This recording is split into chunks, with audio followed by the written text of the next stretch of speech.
Bonjour et bienvenue dans cette session consacrée à l'espace civique et la démocratie. Dans cette session consacrée à l'espace civique et la démocratie, nous allons explorer ensemble deux concepts fondamentaux, l'espace civique et la démocratie. Vous vous demandez peut-être ce que ces thèmes signifient vraiment et surtout quel est le lien entre votre vie quotidienne et ces thèmes. L'espace civique, c'est l'environnement qui permet à la société civile, aux citoyens et aux groupes de jouer un rôle actif dans la vie politique, économique et sociale dans leur pays. C'est l'oxygène même de la démocratie. Autrement défini, l'espace civique, c'est le lieu où nous, citoyens, nous rencontrons pour échanger, débattre et organiser. C'est le cœur battant de la démocratie, le lieu où naissent les idées et où les actions collectives prennent forme. Sans un espace civique ouvert et dynamique, la démocratie ne peut pas prospérer. C'est pourquoi il convient de comprendre ce qu'est véritablement la démocratie. Le mot démocratie a une origine grecque et est formé de deux thèmes, à savoir démos, qui signifie peuple, et kratos, qui signifie pouvoir ou gouvernement. La démocratie est un système politique dans lequel le pouvoir est exercé par le peuple.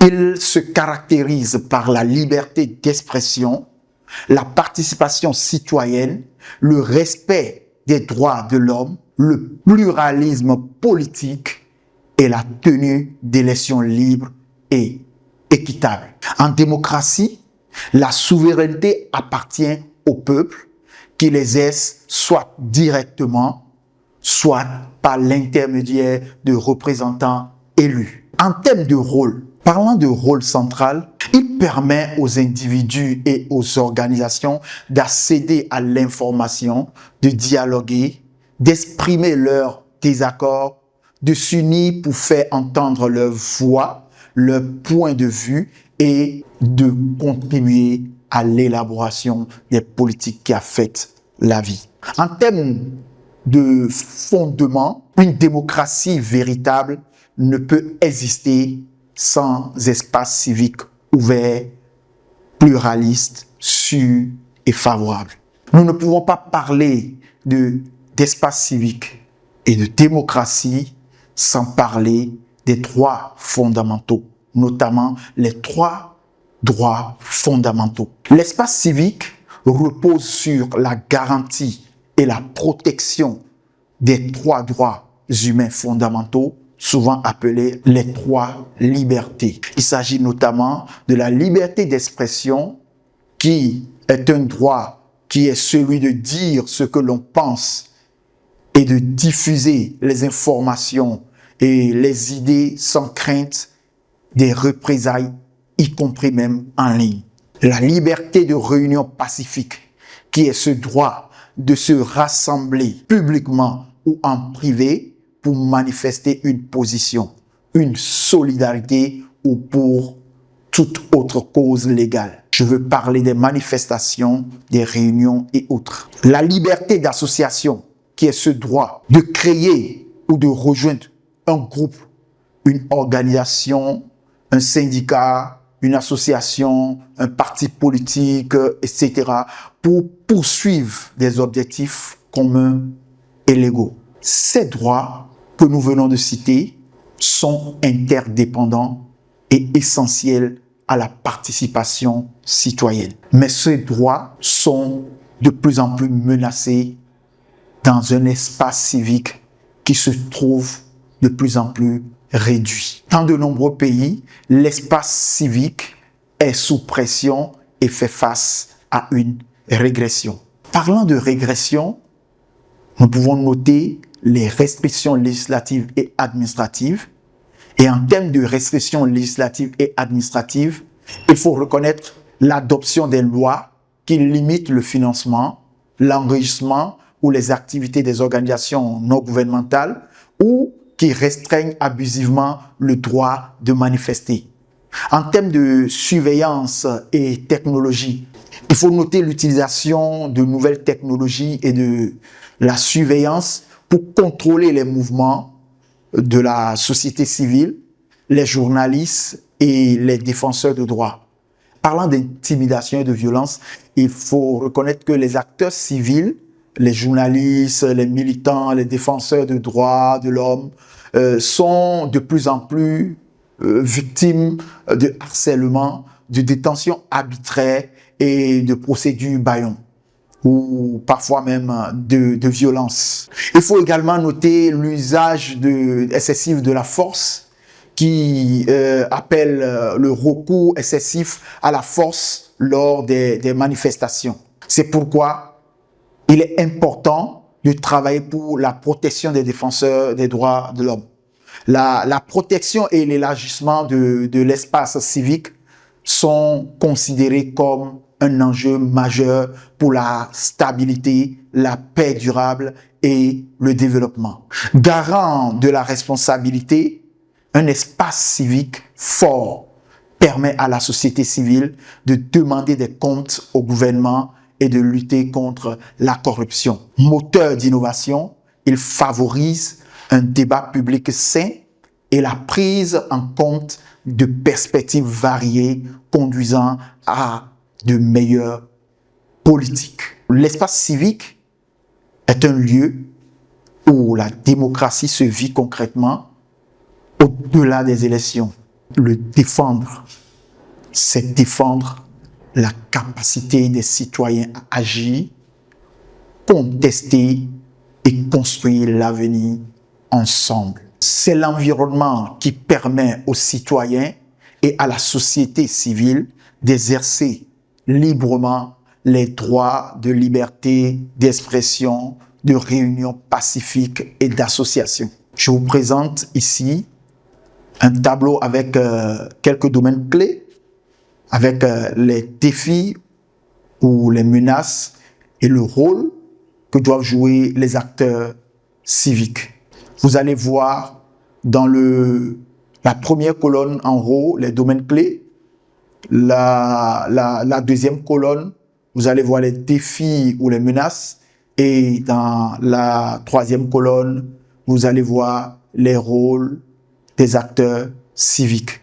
Nous avons parlé en termes de domaines clés du harcèlement et menaces envers les défenseurs.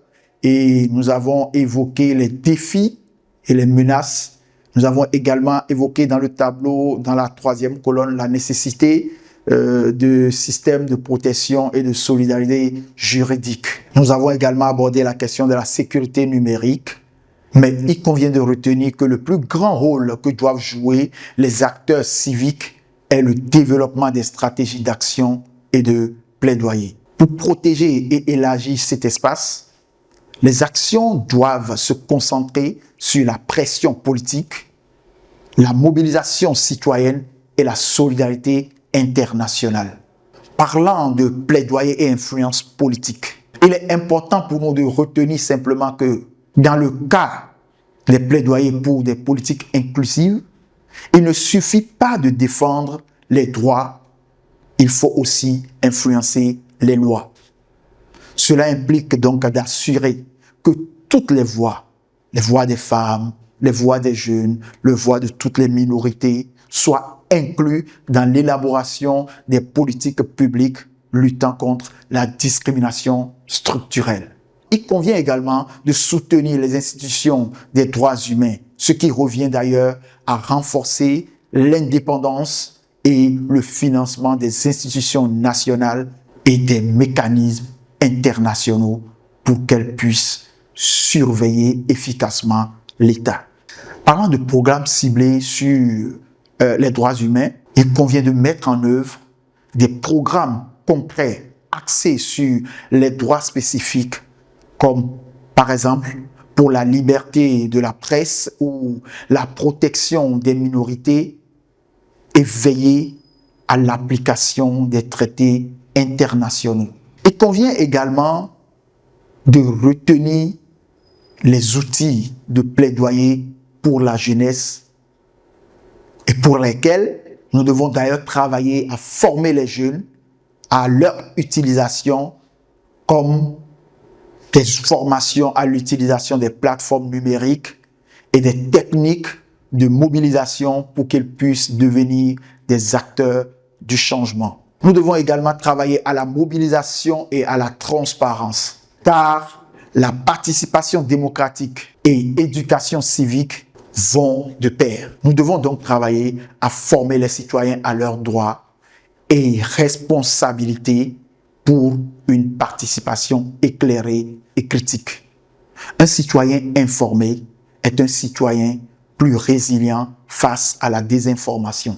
Nous devons travailler à développer des réseaux transfrontaliers de solidarité. Les menaces étant souvent globales, les réponses doivent l'être aussi. Nous devons travailler à créer des liens entre organisations non gouvernementales, les médias et juristes de différents pays pour un soutien mutuel dans les différentes actions que nous mettons en œuvre.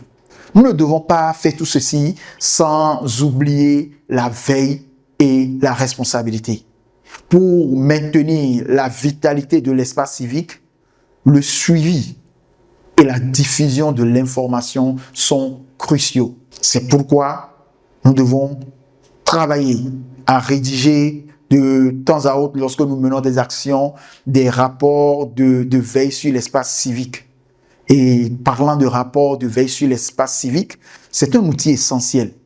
Il s'agit juste de documenter, de mesurer de manière factuelle les restrictions, les menaces et les pratiques. Ces rapports servent de base pour le plaidoyer auprès des gouvernants et des organisations internationales. Les médias ont un rôle important également à jouer dans la protection de l'espace civique, car les médias indépendants sont les chiens de garde de tout espace civique libre. Ils exposent la corruption, informent le public et assurent la transparence. C'est le rôle qu'ils jouent et cela se fait de façon directe dans la préservation de l'espace public. Il faut donc retenir pour conclure cette session que l'espace civique et démocratie est un écosystème en danger. Sa défense repose sur la solidarité, le plaidoyer ciblé pour des politiques inclusives et la sécurité numérique et une citoyenneté active. Les défenseurs du droit doivent donc être éduqués et capables de faire face aux menaces numériques et physiques. Merci d'avoir suivi cette session et à bientôt pour une nouvelle